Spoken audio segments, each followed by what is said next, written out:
personagens dessa história variam de uma gangue de sequestradores de uma favela a intrincadas CPIs, envolvendo secretários municipais, empresários, até o presidente da República.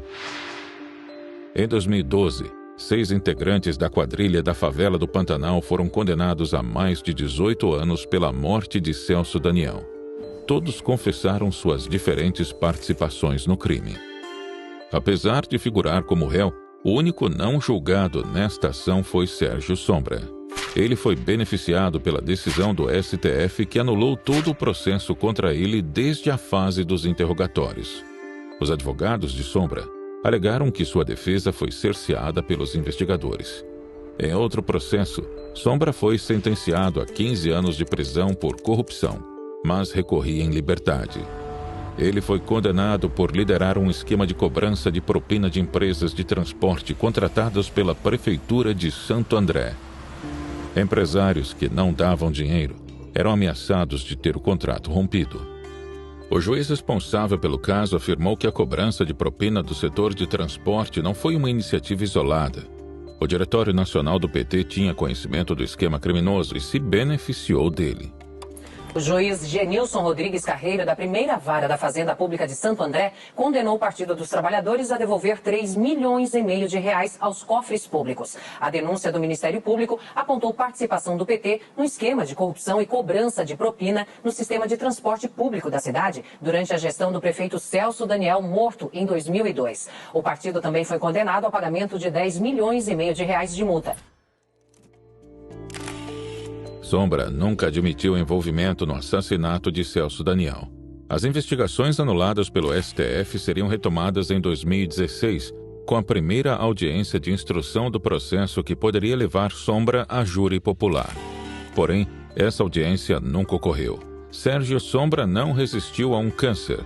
Ele morreu 3 meses antes da audiência, levando consigo tudo o que sabia sobre o caso. Em maio de 2018, a Justiça prendeu o empresário Ronan Maria Pinto.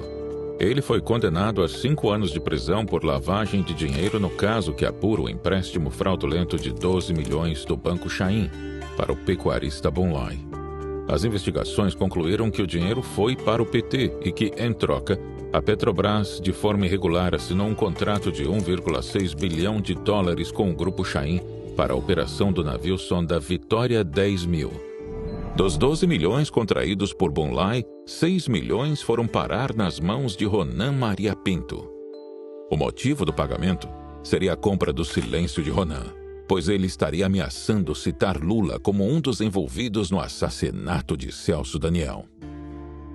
O terceiro integrante da quadrilha dos Três Mosqueteiros, Clínger de Oliveira Souza, ex-vereador e secretário municipal de Santo André, que extorquia os empresários junto com Sombra, foi condenado a 18 anos. Gilberto Carvalho, chefe de gabinete do ex-presidente Lula e ministro da Secretaria-Geral da Presidência no primeiro mandato de Dilma Rousseff, também foi condenado por improbidade administrativa em relação à sua atuação em Santo André. Porém, nunca foi preso, tendo apenas seus direitos políticos suspensos por 5 anos.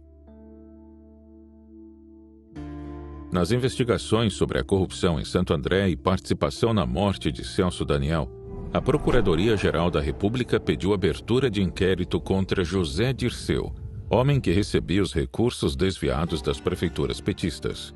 Porém, o presidente do STF, Nelson Jobim, negou o pedido na época, alegando que não havia provas suficientes para a abertura do processo. Anos mais tarde, José Dirceu, cérebro e coração do PT, foi condenado diversas vezes por enriquecimento ilícito, corrupção ativa e passiva, tráfico de influência, formação de quadrilha, lavagem de dinheiro, entre outros crimes. O dia foi de muito trabalho no Supremo Tribunal Federal antes do recesso do Judiciário. Hoje, várias decisões foram tomadas na segunda turma da Corte. Uma delas mandou soltar o ex-ministro José Dirceu. O ministro do Supremo Tribunal Federal, Edson Fachin, anulou todas as condenações contra o ex-presidente Lula.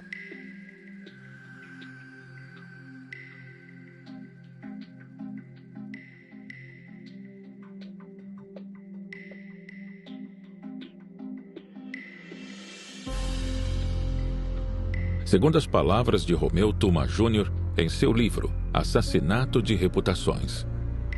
Certamente o que garantiu a impunidade até hoje dos cabeças que articularam e ou se omitiram diante dos crimes que culminaram na morte de Celso Daniel foi a eleição de Lula naquele ano e sua permanência no poder.